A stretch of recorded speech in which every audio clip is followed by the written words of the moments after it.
अरे काय सांगतो खरंच काय. एक मिनिट. अरे घरून फोन.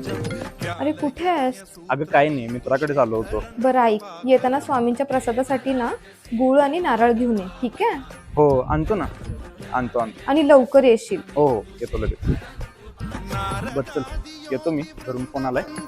चालेल. हो उद्या ऑफिसला आपण लवकरच जाऊ. चालेल. अजून फोन आला. हॅलो, निघालास का तू? हा बोल ना, काय झालं? ऐक, येताना नवले ब्रिज कडून येऊ नको. पण का? मी सांगत आहे तेवढंच ऐक. पण झालं का नक्की त्या रोडून यायला? धायरीकडून ये आज. बरं ठीक आहे, मी त्याच रोडवरून येतो. नेहमीच्या नाही येत.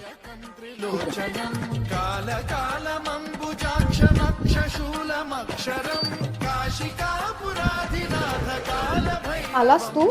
बरं झालं.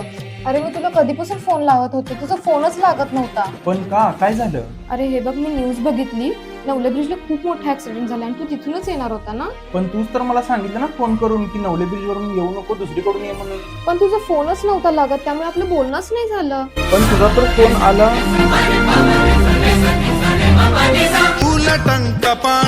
लक्षपूर्वक बघ, संकटमुक्त होशील. कारणं श्याम कायमादिदेव